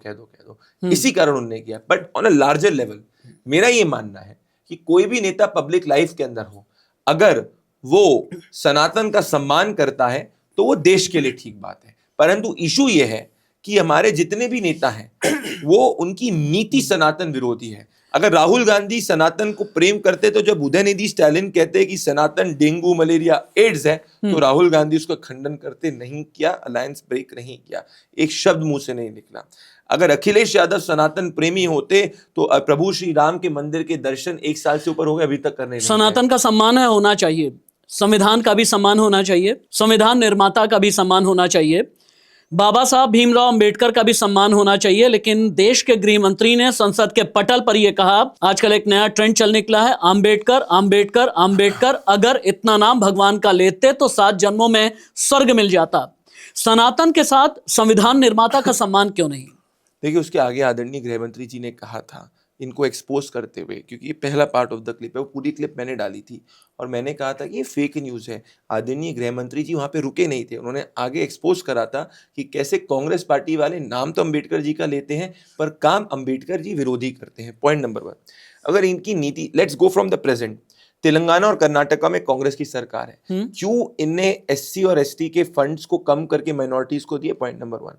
पॉइंट नंबर 2, कांग्रेस पार्टी जब सरकार में थी उन्होंने बाबा साहेब भीमराव अंबेडकर को भारत रत्न क्यों नहीं दिया? पॉइंट नंबर 3, जब कांग्रेस पार्टी सरकार में थी बाबा साहेब भीमराव अंबेडकर की प्रतिमा को central hall of the parliament में क्यों नहीं लगाया? पॉइंट नंबर 4, बाबा साहेब भीमराव अंबेडकर को चुनाव जवाहरलाल नेहरू जी ने क्यों हराया? चुनाव हराने वाले को पद्म भूषण अवार्ड क्यों दिया इंदिरा गांधी जी ने? जो चुनाव हराया उसको आपने पद्म अवार्ड दिया, इतनी आपकी घृणा बाबा साहेब भीमराव अंबेडकर के साथ थी। पॉइंट नंबर 6, जब बाबा साहेब भीमराव अंबेडकर चुनाव हारे उनको सपोर्ट करने वाले श्यामा प्रसाद मुखर्जी क्यों थे जिन्होंने उनको पार्लियामेंट में पहुंचाया? कांग्रेस पार्टी का कोई नेता आगे क्यों नहीं आया? पॉइंट नंबर 7, कांग्रेस पार्टी के जवाहरलाल नेहरू जी संविधान सभा के अध्यक्ष आइवर जेनिंग्स को क्यों बनाना चाहते थे, क्यों नहीं बाबा साहेब अंबेडकर को बनाना चाहते थे? और अगर ये बाबा साहेब अंबेडकर की इतनी बात करते हैं तो बाबा साहेब अंबेडकर के थॉट्स ऑन पाकिस्तान को क्यों नहीं बात करते हैं? सो मेरी बात ये है कि ये लोग झूठे लोग हैं। जो लोग 70 साल तक संविधान दिवस ऑफिशियली नहीं बनाए वो क्या संविधान को रिस्पेक्ट करेंगे? और संविधान को खत्म करने का काम तो इंदिरा गांधी ने किया इमरजेंसी लागू करके, और राहुल गांधी तो वही बोल रहे हैं कि we will fight the Indian state. What was emergency? Fighting the Indian state. सांसद जी की फिल्म देखी? मैं कंगना जी की इमरजेंसी पिक्चर, अभी मैं दिल्ली चुनाव के अंदर थोड़ा सा व्यस्त हूं, मैं जरूर देखूंगा। अच्छा, और उन्होंने बहुत बढ़िया काम किया होगा। कंगना जी एक बहुत ही बेहतरीन एक्टर है, एक्ट्रेस तो बहुत अच्छी है, कंगना जी एक सेल्फ मेड वुमन है। और कंगना जी की सबसे बड़ी बात यह है कि वो हमेशा न्याय के लिए लड़ती हैं और वो किसी से डरती नहीं है। मैंने मुंबई के केस के साथ में भी, जब महाराष्ट्र में उनके घर को उद्धव ठाकरे जी की सरकार ने इलीगली तोड़ा था, तब से मैंने देखा था कि she is a very courageous woman और साथ में उनकी नीयत जनता की सेवा करने की है। आप एक ऐसे वक्त को याद कर रहे हैं, दिल्ली के साथ मैं पूरे देश की बात करना चाहूंगा आपके साथ में, हालांकि आप बहुत बिजी हैं लेकिन फिर भी थोड़ा सा वक्त आपका लूंगा मैं। प्रदीप जी लीजिए आप। Thank you so much. Delhi के साथ देश की बात करूं उससे पहले, चूंकि आपने कंगना मुंबई वाला वाकया याद दिलाया है, देश के एक बहुत बड़े एक्टर की मौत हुई जो आज भी मिस्ट्री बनी हुई है। उद्धव के जमाने, जब उद्धव मुख्यमंत्री हुआ करते थे, आपने जमीन पर बड़ी मेहनत की और आपने बड़े बड़े एक्सपोजे किए हैं। वो प्रदीप भंडारी, उस वक्त प्रदीप भंडारी को एक्सरसाइज में जॉगिंग पसंद थी, प्रदीप भंडारी संपादक बने, एडिटर बने, प्रदीप भंडारी को पुशअप्स पसंद आने लगे थे। चलिए, मैंने पुशअप लिया तो उसके बाद राहुल गांधी ने भी जाके पुशअप लेना चालू कर दिया था कांग्रेस। लेकिन अब प्रवक्ता बनने के बाद प्रदीप भंडारी को सबसे ज्यादा क्या पसंद है? Biceps, triceps, pushups? नहीं, देखिए, स्क्वाट। मैं हमेशा से ही, अगर आप फिटनेस की बात करें तो that is a part of my lifestyle. और अब जो व्यक्ति अपने शरीर का ख्याल नहीं रख सकता, स्वामी विवेकानंद जी कहते थे, a fit mind resides in a fit body. So वो एक मेरे लिए एक मैटर ऑफ हैबिट है। तो भले दुनिया देश में मैं अपनी जिंदगी में कुछ भी मैं करूं, ये मैं प्रयास करता हूं कि इसको मेंटेन करूं, because this helps me keep sane and this helps me give respect to what God has given me. मैंने प्रदीप भंडारी की वो एनर्जी देखी है जो आज भी कायम है और इंशाल्लाह आगे भी कायम रहे। मैं ऊपर वाले से दुआ करूंगा। मैंने प्रदीप भंडारी की वो एनर्जी देखी है जो स्क्रीन पर भी नजर आती रही है, as an anchor, reporter, editor भी, और आज भी नजर आती है। लेकिन अब वो एनर्जी काम भी हो गई है, कंपोज भी हो गई है। जी। इस एनर्जी को इतना कंपोज किसने किया? क्योंकि वो प्रदीप भंडारी हैं जो कैमरा पर आकर के आग लगा देते थे। वो प्रदीप भंडारी जो अगर रिपोर्टिंग कर रहे हैं तो कैमरामैन रुक ही नहीं सकता। वो प्रदीप भंडारी कि अगर न्यूज रूम में है तो समझ लो 24 घंटे में 48 घंटे का काम होता रहे। हम लोग एकदम साथ में एक ही एक्सपीरियंस शेयर करते हैं। लेकिन आज प्रदीप भंडारी इतने काम, इतने कंपोज, हालांकि बहुत फैक्चुअल आप होते हैं, लेकिन आप में उतना ही ठहराव आ गया है। देखिए, पॉलिटिक्स और न्यूज़ में एक फ़र्क है। News is about impatience and politics is about patience. Politics के अंदर it's not a sprint, it's a marathon. Number 3 is because as I said in the start कि मैं एक ऐसे नेता, जो भी मैं कुछ बोलूंगा या कोई भी भारतीय जनता पार्टी का राष्ट्रीय प्रवक्ता बोलता है, वो अल्टीमेटली रिफ्लेक्ट मेरी पार्टी पे करता है। Correct. और साथ में क्योंकि मेरे नेता ने, इस देश के प्रधानमंत्री ने बहुत काम किया है और देश को आगे लेके गए, मेरा विश्वास भी और ये फैक्ट्स भी ये करते हैं, तो मेरा दायित्व और बढ़ जाता है। और देखिए, जब आप गवर्नमेंट में रहते हैं, ऐसा नहीं कि आप 10 में से 10 चीजों में आपको प्रेज होगा। कोई चीजें ऐसी होंगी जिसको आप बेहतर कर सकते हैं और उसमें आपको कंस्ट्रक्टिवली उसको लेना पड़ता है। न्यूज जो होता है, इट्स अबाउट ब्रेकिंग न्यूज कि भाई जैसे मान लीजिए आज कोई अभी खबर आई तो it is about how fast you break the news. तो उसमें आपको एक इम्पेशंस की एनर्जी चाहिए। और व्यूअर जो होता है वो टीवी को देखता पहले, सुनता बाद में है। व्यूअर पॉडकास्ट को या डिजिटल मीडियम को सुनता पहले, सुनता ज्यादा है, which is why it is listening and audio watch time इनका ज्यादा बढ़ता है। तो उनमें फर्क है। इनिशियली के लेवल पे जब मैं रिपोर्टिंग करता था, मेरा कॉन्सेप्ट सिंपल रहता था कि भाई रिपोर्टिंग मीन्स रिपोर्टिंग। रिपोर्टिंग क्या होता है कि आपको बताना है कि क्या हो रहा है, और वो आप स्टैटिक फ्रेम से नहीं बता सकते। अगर आपका ज्ञान या एनालिसिस लेना है तो वो आप पीस टू कैमरा देके दे सकते हो। पर जैसे मान लीजिए कि कोई अगर भगदड़ हो गई या कोई घटना हो गई, तो उसमें आपको बताना पड़ेगा कैसे हो रही है, क्या हो रहा है। वो मेरी मतलब I can not, it will be injustice to reporting if I don't show the live visuals. That is number 1। That is on the part of reporting. On the part of anchoring, सबकी अपनी एक अलग style होती है, आपकी अपनी एक अलग स्टाइल है। आज इंडस्ट्री में कई अलग एंकर्स, उनकी अलग स्टाइल है, सबकी अपनी पॉडकास्ट करने की अलग स्टाइल होती है। अल्टीमेटली अगर क्या आवाज आपके दिल से निकल रही है, अगर दिल से आवाज निकल रही है तो सब कुछ ठीक है। अच्छा, प्रदीप जी के दिल से ये आवाज निकलती है कि वो लोग जो मेरे बॉस रहे, जो ये कहते रहे the nation wants to know, आज मैं बताता हूँ nation what exactly does the nation wants to know, मैं बताऊंगा। नहीं, मेरे ऐसे कोई नहीं आवाज निकलती है। मैं बहुत इस बात में मानता हूं कि मैं अल्टीमेटली, देखिए जो भी आज हम सबका है as a Bharatiya Janata party, वो सिर्फ और सिर्फ 2 वजह से है। एक, आदरणीय प्रधानमंत्री नरेंद्र मोदी जी की वजह से, और दूसरा जो हमारे जमीन पे जो कार्यकर्ता निस्वार्थ भाव से काम करते हैं उसकी वजह से। बाकी सब जो हम सब हैं वो उसी चीज को आगे ले जाने वाले एलिमेंट्स हैं। बड़े लेवल पे आदरणीय गृह मंत्री जी पीएम की विजन को आगे ले जाते हैं, आदरणीय अध्यक्ष जी लेके जाते हैं। Rest everything, see vote that the party gets, it is प्रधानमंत्री मोदी जी जो चुंबक हैं जनता के प्रति। और दुनिया में ऐसा कोई नेता नहीं, जब एंटी इनकम्बेंसी का दौर चल रहा है, प्रो इनकम्बेंसी में आप लोग, तो ये मेरे तरफ में कुछ हुई नहीं। प्रधानमंत्री नरेंद्र मोदी चुंबक हैं, आपका कहना है, और जनता के प्रति जी, और जनता के प्रति चुंबक हैं। चुंबक हमेशा ही मैग्नेटिक फील्ड के साथ में काम करता है, और ये मैग्नेटिक फील्ड, बहुत लोगों का ये भी कहना है कि बढ़ती हुई उम्र के साथ में इस मैग्नेटिक फील्ड को एक समान विचारधारा और समान एनर्जी की एक और मैग्नेटिक फील्ड की जरूरत है। क्या ये मैग्नेटिक फील्ड यूपी से आ रही है? मैं बिल्कुल सीधे इशारा कर रहा हूं यूपी के सीएम योगी आदित्यनाथ की तरफ। हमारे पार्टी के अंदर तमाम नेता हैं जो वो मैग्नेटिक फील्ड प्रोवाइड करते हैं। गृह मंत्री अमित शाह जी हैं, आदरणीय योगी आदित्यनाथ जी हैं, देवेंद्र फडणवीस जी हैं, हमारे पार्टी के अध्यक्ष हैं। हर वो भारतीय जनता पार्टी का कार्यकर्ता वो मैग्नेटिक फील्ड आदरणीय प्रधानमंत्री नरेंद्र मोदी जी को देता है। मैं वापस से कहना चाहता हूँ, आपको एग्जाम्पल दूंगा कि आप सोचिए कि एक नेता जो त्रिपुरा में हमारी पार्टी कभी सरकार में नहीं थी, वहां पे एक मेन डोमिनेंट पार्टी बन जाती है। उड़ीसा में जब हमारी पार्टी कभी सरकार में नहीं थी, वहां डोमिनेंट पार्टी बन जाती है। दुनिया के अंदर कोई ऐसा भारत का प्रधानमंत्री नहीं हुआ जिसने दुनिया में भारत का नाम इतना रोशन किया। तो जो हम इस वक्त जी रहे हैं, जब हम लोग इसको अगर बिल्कुल, if we take a step back and realise, we will really see that we are living in a very very fortunate time. लेकिन कुछ प्रदेश ऐसे हैं, जैसा मैंने कहा कि दिल्ली के साथ में मैं देश की भी बात करूंगा, कुछ प्रदेश ऐसे हैं जो आज भी आपके लिए बहुत चैलेंजिंग टास्क बने हुए हैं, और I must say that it's a battle of Waterloo for you. मैं दिल्ली और पश्चिम बंगाल की बात कर रहा हूँ। इतने एफर्ट के बावजूद दिल्ली में या पश्चिम बंगाल में आप लोग जीत क्यों नहीं पाते? देखिए, पहली बात तो राजनीति में कुछ भी फाइनल एंड नहीं होता है जब तक जनता आपके साथ में है। हम 38% वोट शेयर की पार्टी दिल्ली के अंदर है। उड़ीसा के अंदर हमने जस्ट अभी नवीन पटनायक जी की पार्टी, जिसको कहा जाता था कि कोई नहीं हरा सकता, वो सबसे पॉपुलर नेता है, उनके खिलाफ हम सिर्फ जीते ही नहीं, स्वीप किए हमने। तो जब जनता मन बना लेती है, आप उस समय, if you are at the right place in the right time and you do the right things, then you as a party and if you have a great credible leader, then you get the support. तो ऐसा मैं नहीं मानता कि भाई दिल्ली हो, बंगाल हो, या कोई भी इलेक्शंस के नतीजे वो एंड है। I completely do not agree.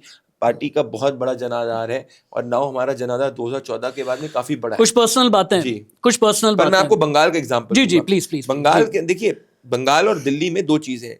हमेशा दिल्ली का चुनाव 32-33% वोट शेयर के अंदर जो भी लाता था वो जीतता था। ठीक है। Congress as a unit completely collapse कर गई। तो दिल्ली में 2015 के बाद से जो बेस है वो एक बाइपोलर बेस हो गया। तो एक बाइपोलर बेस के अंदर हम 39% पे पिछली बार पहुंचे। तो मुझे उम्मीद है इस बार हमारा ग्राफ आगे रहेगा and this might be the inflection point in Delhi election, जिसको हम जीतेंगे। बंगाल में हम ट्रेडिशनली कभी नहीं थे, अब हम 76-75 सीट्स के हो गए। तो there also we are a dominant force. सत्ता में आना is just a matter of time, क्योंकि दोनों जगह में एंटी इनकम्बेंसी है।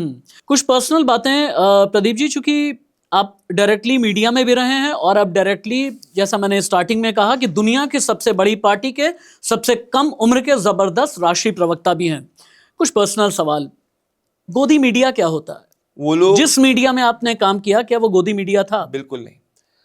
जो लोग गोदी मीडिया का टर्मिनोलॉजी कॉइन करते हैं वो लोग हैं जो ऑलरेडी किसी राजनीतिक दल की गोदी में बैठे हुए हैं और उनको इस बात से चिढ़ है कि टियर 2 टियर 3 टाउन से आए हुए पत्रकार आज मेन स्ट्रीम बन चुके हैं और जिनको कल तक वो कुछ नहीं समझते थे, आज उनको उतनी व्यूअरशिप आ रही है जितनी उनको आया करती थी। तो उनको लगता था पहले एक पुराने काल के अंदर कि जो उनने बोल दिया वो पत्थर की लकीर है, पर आज वो इस बात से विचलित है कि एक राशिद या एक कोई और आकर उनको कहता है नहीं, तुम तथ्यात्मक रूप से गलत हो, तथ्य ये है। तो ये उनकी चिढ़, उनका फ्रस्ट्रेशन, उनकी हीन भावना दर्शाता है। यानी आपकी नजर में गोदी मीडिया जैसा कुछ नहीं है। गोदी मीडिया सिर्फ बनाया हुआ एक ऐसा नैरेटिव है जो पॉलिटिकल ऑपोजिशन आप पर अटैक करने के लिए करता है। आज कोई भी इस देश के नैरेटिव को कंट्रोल नहीं कर सकता। इस देश के अंदर आज हर व्यक्ति के पास में इंफॉर्मेशन पहुंचने का साधन है। अल्टीमेटली नैरेटिव वही है जो जनता सुनना चाहती है। तो ऐसा नहीं है कि भाई नैरेटिव कोई कंट्रोल है। जनता मोदी जी को चाहती है। इसमें कितनी भी कांग्रेस पार्टी जॉर्ज सोरोस के माध्यम से तंत्र लगा दे, कुछ नहीं कर सकती, क्योंकि जनता मोदी जी के कार्य के साथ है। अब मैं एक ऐसा सवाल करूंगा, हालांकि शायद आप ये कहें कि राशिद जी आपके सवाल में ही आपका जवाब छिपा है, लेकिन फिर भी मैं आपका व्यू पॉइंट, आपका ओपिनियन लेना चाहूंगा। 2014 से लेकर के अभी तक न जाने कितने मुस्लिम नेताओं का मैंने इंटरव्यू किया। मैं नाम ले लेता हूं। आजम खान हालांकि अभी जेल में है, उनका इंटरव्यू किया। उन्होंने ये कहा देश का मुसलमान जो है वो डरा हुआ है। उन्होंने ये कहा कि न जाने कब फ्रिज के अंदर से जाएं और ये कह दें कि गौ मांस रखा है। असदुद्दीन ओवैसी का मैंने इंटरव्यू किया। असदुद्दीन ओवैसी ने कहा कि देश का मुसलमान इनसिक्योर है। ठीक इसी तरह से असदुद्दीन ओवैसी की नेता जो शोएब जमाई हैं, उन्होंने भी इसी मंच पर आकर के लगभग इसी तरीके की बात कही। लेकिन मैं राष्ट्रवादी राशिद, मैं राशिद हाशमी, अपने आप को, अपनी फैमिली को उत्तर प्रदेश में, देश में सबसे ज्यादा सेफ मानता हूं। मुझे किसी भी तरह की दिक्कत नहीं। जब मैंने ये बात रखी तो उन्होंने कहा आप पत्रकार हैं ना, टीवी में आते हैं ना, आप इनसिक्योर नहीं होंगे, लेकिन जा करके पूछिए आप दादरी के मुसलमानों से, जा करके पूछिए आप छोटे शहर के मुसलमानों से जहां पर खोद खोद करके हर एक मस्जिद से मंदिर निकाले जा रहे हैं, वहां पर पूछिए आप। देखिए, असदुद्दीन ओवैसी की जो नीति है एक मॉडर्न जिन्ना बनने की, हम उसको कामयाब नहीं होने देंगे। मोहम्मद अली जिन्ना भी एक बैरिस्टर थे, मोहम्मद अली जिन्ना भी पढ़े लिखे थे, मोहम्मद अली जिन्ना भी इंग्लिश और हिंदी में बात करते थे, सिगार भी मोहम्मद पीते अली थे। जिन्ना सिगार पीते थे, मोहम्मद अली जिन्ना हर चीज को कॉन्स्टिट्यूशनली और फैक्चुअली वैलिड कहने की बात करते थे। और असदुद्दीन ओवैसी भी अपने हर रेडिकल बात को तथ्यात्मक रूप से रखने का प्रयास करते हैं। इसका ये मतलब नहीं कि उनके विचार रेडिकल नहीं है।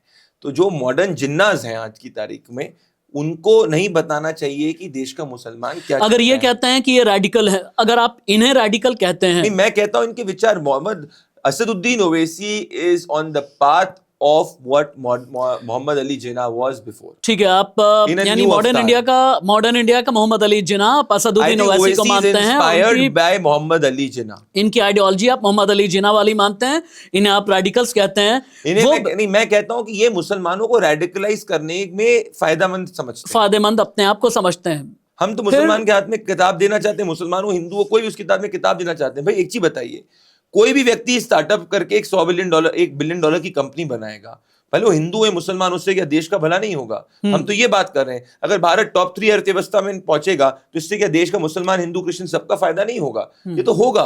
आज मैं कहता हूं कि आप जैसे जो राष्ट्रवादी लोग हैं उन सबको भी आगे आना चाहिए और ये बड़ी बात आगे कहनी चाहिए कि ये जो एजेंडा चल रहा है गलत एजेंडा चल रहा है।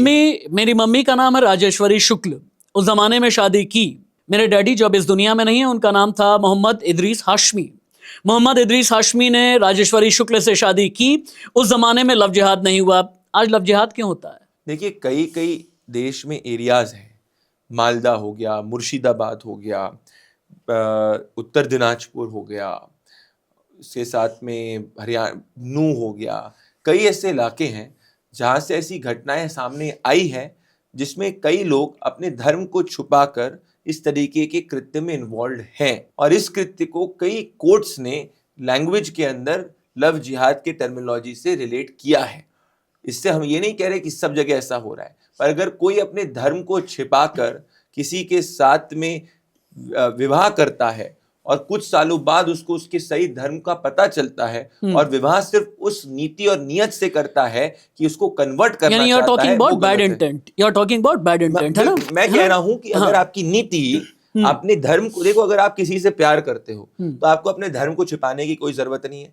इस देश के अंदर कोई भी व्यक्ति किसी भी धर्म के व्यक्ति से शादी कर सकता है, परंतु अगर आप अपने धर्म को छिपाते हो तो आप पहले ये आप मान लेते हो कि आपकी नीति शादी करने की सिर्फ दूसरे व्यक्ति के साथ रहने की या उसके साथ अच्छा जीवन बिताने की नहीं है, आपकी नीति उसको कन्वर्ट करने की। हिंदू महिलाओं के मंगलसूत्र कौन छीन रहा है? हिंदू महिलाओं के मंगलसूत्र वो रेडिकल्स छीन रहे हैं जो भारत माता की जय नहीं कहना चाहते। मैं कहता हूं भारत माता की जय वो कौन लोग हैं जो भारत माता की जय से एलर्जिक हैं? आपके पॉडकास्ट में आए, यानी वो लोग जो मुस्लिम्स को रेडिकलाइज करने की कोशिश कर रहे हैं, जो लोग भारत की संप्रभुता और अखंडता में विश्वास नहीं रखते, वो जो लोग भारत माता की जय नहीं कह सकते, जो लोग भारत के स्टेट के खिलाफ लड़ना चाहते हैं, वो लोगों से इस देश के लोगों को खतरा है। मुझे समझ में नहीं आया। आपने कहा जो लोग भारत के स्टेट के खिलाफ लड़ना चाहते हैं, सीधा इशारा आपका राहुल गांधी की तरफ है। इंडिया स्टेट वाला जो बयान है, कोट एंड कोट, लीगली से ऑफेंस मानते हैं आप? देखिए, राहुल गांधी पे कई केसेस चल रहे हैं। दूसरी बात यह है, क्या ऐसे बयान देशद्रोह की संज्ञा में है आपकी नजर में?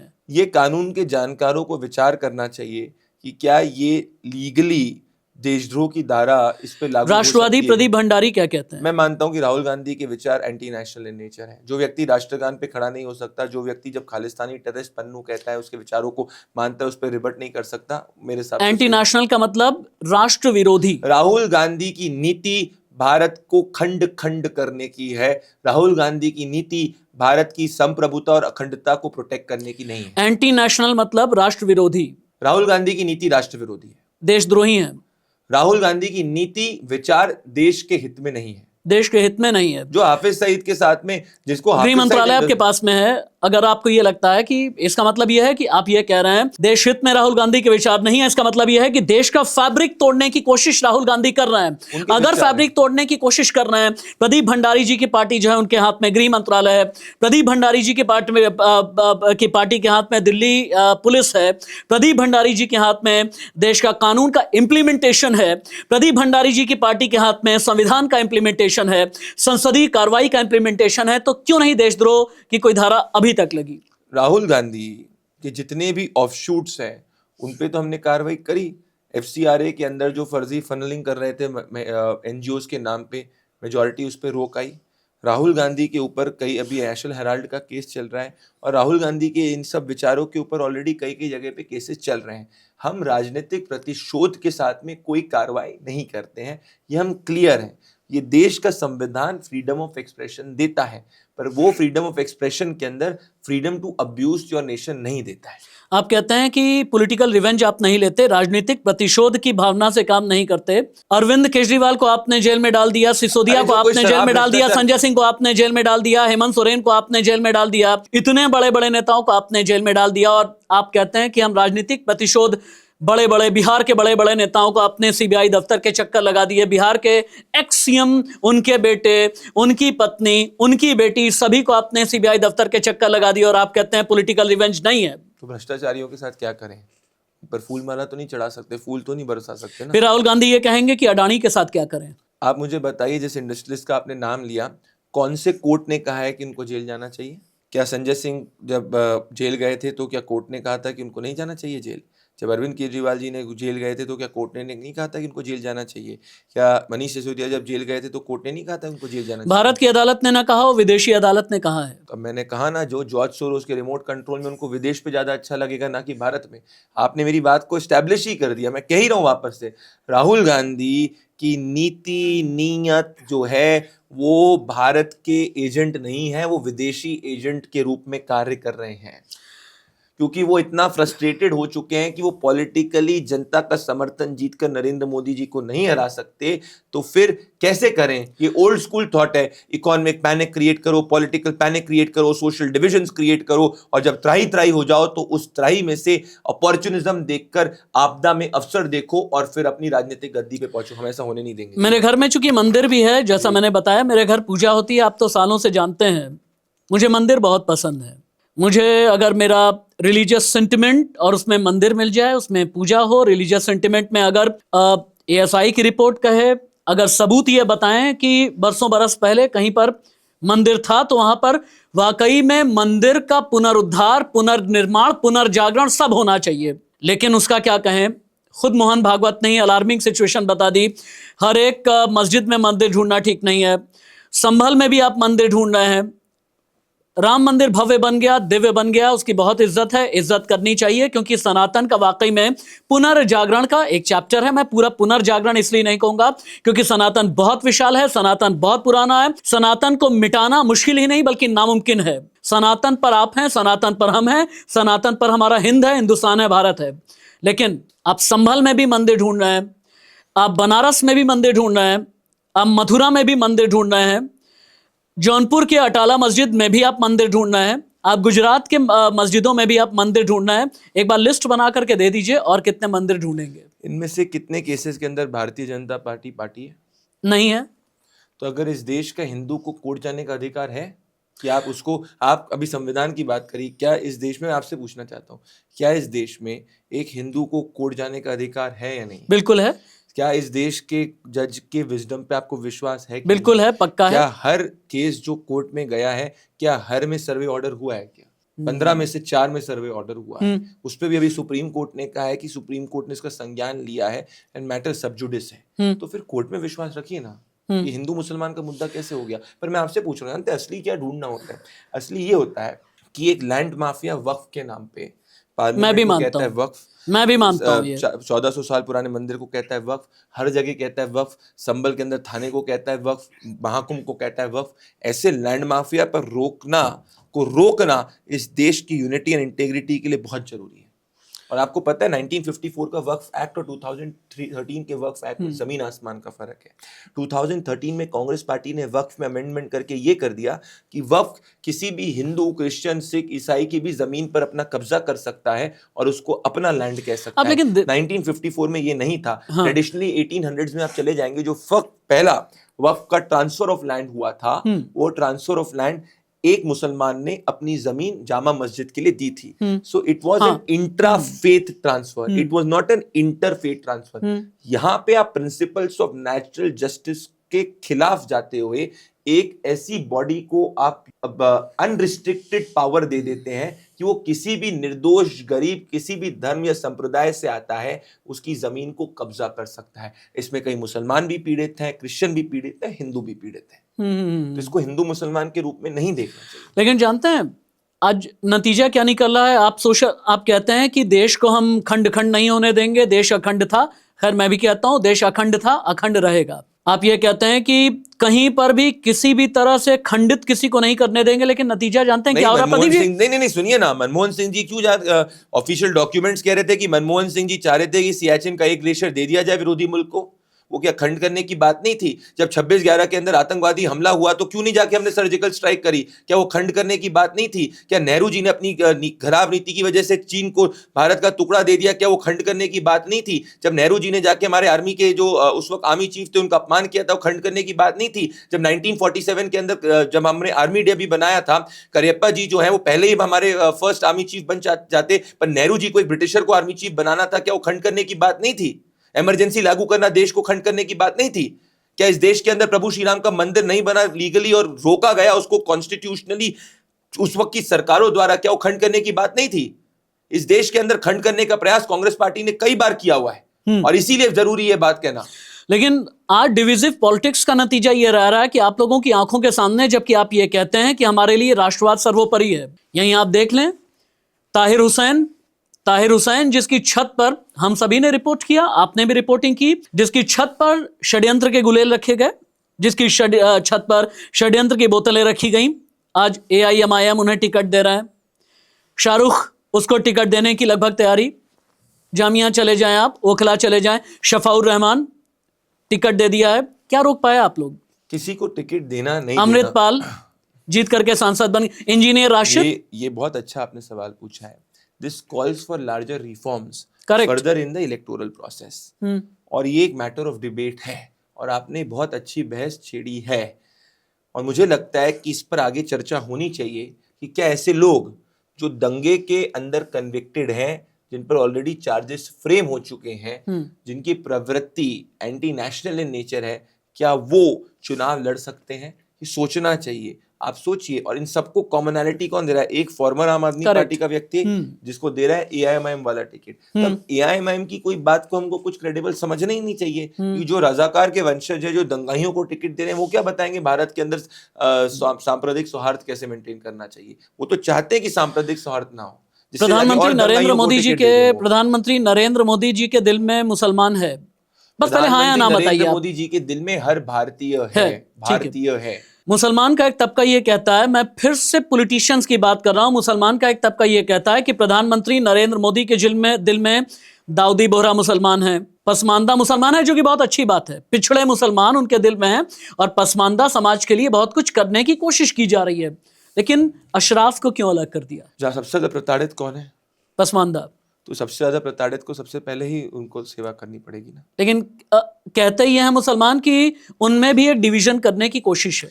सरकार की कोई भी नीति बनती है वो किसी में डिवीजन क्रिएट करने के लिए नहीं, वो हर भारतीय के लिए बनती है और सरकार को जज करना चाहिए उसकी नीति से, क्योंकि हम पार्टी इन पावर है, तो हमको जज करना चाहिए हमारी नीति से और हमारे नेता के स्टेटमेंट से। और हमारे नेता है प्रधानमंत्री नरेंद्र मोदी जी, जिनके एक भी स्टेटमेंट के अंदर डिविजिव नहीं, यूनिशन की बात है और उनकी हर नीति सबको साथ में लेकर बात करते हैं, तभी वो कहते हैं सबका साथ, सबका विकास और सबका विश्वास। इतने प्रवक्ता, मैं बिल्कुल कंक्लूडिंग पार्ट की तरफ पहुंच रहा हूं, इतने प्रवक्ता भारतीय जनता पार्टी में हैं। ऐसा क्यों है कि प्रदीप भंडारी स्टार बनते जा रहे हैं? ये आपस में, जैसे हम एंकर्स में क्या होता था, जब कम उम्र के एंकर्स होते थे, इसे ज्यादा बुलेटिन मिल रहा है, इसे कम बुलेटिन मिल रहा है, इसे प्राइम टाइम मिल रहा है, इसे नॉन प्राइम टाइम मिल रहा है। रिपोर्टर ये कहता था मुझे पॉलिटिकल बीट मिल रही है, दूसरा ये कहता था कि मुझे जनरल और एंटरटेनमेंट बीट दे देना है, मुझे अच्छी बीट नहीं मिल रही है। क्या बीजेपी के अंदर भी ये चलता है कि इतनी छोटी उम्र का, अभी कल का आया हुआ प्रदीप भंडारी हर एक नेशनल चैनल पे दिखता है, बड़ी बड़ी न्यूज एजेंसी को अपनी बाइट दे रहा होता है, आगे face of Bharatiya Janata party कर दिया गया। एक जमाने में भाई संबित पात्रा का मतलब प्रवक्ता, सुधांशु जी हालांकि अभी भी बहुत जबरदस्त, बहुत अच्छा बोलते हैं, लेकिन अपनी लकीर, अपनी लाइन इतनी तेजी के साथ में प्रदीप भंडारी बढ़ाते चले जा रहे हैं। प्रदीप के सिर पे किसका हाथ है? देखिए, पहली बात तो मैं मानता हूं कि इस देश में सिर्फ एक ही रियल पीपल स्टार है, जिसका नाम है प्रधानमंत्री नरेंद्र मोदी जी। बाकी हम सब सिर्फ कार्यकर्ता हैं जो उनकी चीज़ों को आगे लेकर जा रहे हैं। We are all nothing, all of us are only doing what prime minister Narendra Modi's vision is, because the people have absolute complete faith in prime minister Narendra Modi. वो किसी चीज़ पे कंटिजेंट नहीं है, वो इस चीज़ पे कंटिजेंट नहीं है कि मीडिया क्या बोलेगा, या उस चीज़ पे भी कंटिजेंट नहीं है कि लोग क्या बोलेंगे, भले कहीं पे भी हो। तो एक चीज़ आप समझिए। दूसरी बात, मैं ये मानता हूं, तो ये तो आप हटा दीजिए कि भाई कोई स्टार कोई नहीं, there is only one star, one people star which names prime minister Narendra Modi. दूसरी बात, मोदी जी के 4 अगर आपने उनके प्रिंसिपल करे थे, गरीब, युवा, अन्नदाता, नारी, तो मुझे लगता है कि प्रधानमंत्री नरेंद्र मोदी जी हर तरफ जो है वो भले किसी भी जाति से संप्रदाय से, वो सिर्फ और सिर्फ देखते हैं कौन व्यक्ति, कौन लोग कार्यकर्ता के रूप में देश की सेवा कर सकते हैं और देश को आगे ले जा सकते हैं। प्रधानमंत्री नरेंद्र मोदी जी से प्रवक्ता बनने के बाद कितनी मुलाकात हुई? औपचारिक रूप से आदरणीय प्रधानमंत्री नरेंद्र मोदी जी हर कार्यकर्ता के साथ में मिलते हैं। औपचारिक के अलावा मैं बहुत बार ऐसा भी होता है ना कि पर्सनली भी मुलाकात आदरणीय होती है। प्रधानमंत्री नरेंद्र मोदी जी को भारतीय जनता पार्टी के हर कार्यकर्ता क्या करता है उसके बारे में पता रहता है, ये उनकी खूबी है। जब मैं उनसे पहले मिला था तो मैंने देखा था कि उनको हर बारीकी के बारे में पता है, एंड वो उनकी खूबी जो कोई और नेता में नहीं है। आपके न्यूज शोज देखे हैं उन्होंने? ये मैंने पूछा नहीं है, पर मुझे a man who is aware about everything and anything, I believe he is aware of everything. अच्छा, अब मेरे पॉडकास्ट में बिल्कुल अंत में कुछ रैपिड फायर क्वेश्चन होंगे, जिसका मैं उम्मीद करूंगा सीधा सवाल होगा और सीधा जवाब प्रदीप भंडारी जी देंगे, बिना सवालों को ढक किए। शुरू करते हैं। प्रदीप भंडारी से प्रवक्ता रहेंगे, आगे चल करके विधायक और सांसद भी बनेंगे? जो पार्टी चाहे। भारतीय जनता पार्टी में ही रहेंगे या सहूलियत के हिसाब से आगे कुछ और भी तलाशेंगे? भारतीय जनता पार्टी। बीजेपी में प्रदीप के नेता कौन है? आदरणीय प्रधानमंत्री नरेंद्र मोदी। नरेंद्र मोदी के अलावा कोई नेता नहीं है? इस देश के एक नेता है जिनका नाम है प्रधानमंत्री नरेंद्र मोदी। पीएम के तौर पर जब एक उम्र के बाद में नरेंद्र मोदी के अलावा किसको देखते हैं आप? इस देश की जनता इस वक्त सिर्फ प्रधानमंत्री नरेंद्र मोदी को देखना चाहती है। केंद्र में क्या मिनिस्टर भी बनेंगे प्रदीप भंडारी? प्रदीप भंडारी एक कार्यकर्ता है, जो पार्टी कहेगी बोलेगी कि डोर पर कैंपेन के पोस्टर चिपकाओ, चिपकाएंगे, कहेगी ग्राउंड पे कैंपेन करो, करेगी। जो भी दायित्व पार्टी देगी वो मैं करूंगा। प्रदीप के राष्ट्रवाद का मतलब क्या है? प्रदीप के राष्ट्रवाद का मतलब है नेशन फर्स्ट, भारत के प्रियम्बल के first 3 letters, we the people of India. Pradeep politically Kejriwal को नापसंद करते हैं, नफरत करते हैं?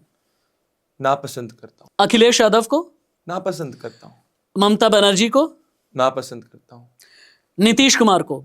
रिस्पेक्ट करता हूँ। नीतीश कुमार अपना पाला बदल लेंगे तो? नहीं बदलेंगे। लालू यादव को? नापसंद करता हूँ। तेज प्रताप का मतलब? Absolutely not serious. तेजस्वी का मतलब? बिल्कुल तेजस्वी नहीं। मुसलमान का मतलब प्रदीप भंडारी के लिए एक सेंटेंस में क्या है? एक भारतीय नागरिक। प्रदीप भंडारी को मॉब लिंचिंग जैसे शब्द कैसे लगते हैं? कठोर से कठोर कार्रवाई होनी चाहिए। प्रदीप भंडारी के लिए मंदिर बड़ा या मस्जिद? इनमें कंपैरिजन नहीं कर सकता, पर मेरे लिए मंदिर। प्रदीप भंडारी के लिए हिंदू बड़ा या मुसलमान? प्रदीप भंडारी के लिए हर भारतीय बड़ा है, पर प्रदीप भंडारी की आस्था हिंदू है। प्रदीप भंडारी के लिए दिल्ली का मैदान बड़ा या देश का? दिल्ली देश का हिस्सा है। प्रदीप भंडारी के लिए आगे जो एम है, क्या केंद्र में मंत्री बनना है? प्रदीप भंडारी का सिर्फ एम ये है कि आदरणीय प्रधानमंत्री नरेंद्र मोदी जी के कार्यकर्ता के रूप में जो जो दायित्व दिए जाए वो दायित्व प्रदीप भंडारी ले, भले वो दरी बिछाने से लेकर प्रवक्ता से लेकर जो दायित्व प्रधानमंत्री नरेंद्र मोदी जी और भारतीय जनता पार्टी की शीर्ष नेतृत्व दे, प्रदीप भंडारी सर झुकाकर उसको पालन करेगा। प्रदीप भंडारी को रिपोर्टर के तौर पर, एंकर के तौर पर, एडिटर के तौर पर, प्रवक्ता के तौर पर किसके सवालों का सामना करना पड़ा जो सबसे मुश्किल लगा आज तक?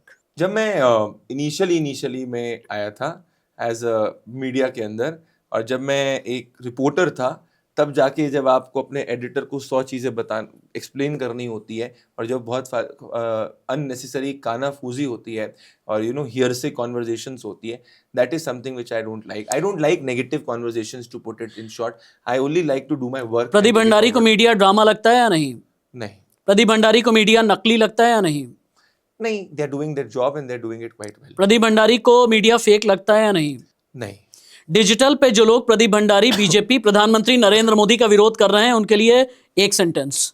ग्राउंड पे ट्रैवल करो, भारत में विकास देखोगे, अपनी रीति को और अपनी राय को बदलोगे। एक आखिरी सवाल, प्रदीप भंडारी से अगर यह कहा जाए कि भारत के मुसलमान को सेफ्टी और सिक्योरिटी इंश्योर करने के लिए कोई एक कदम उठाना चाहेंगे, क्या उठाना चाहेंगे?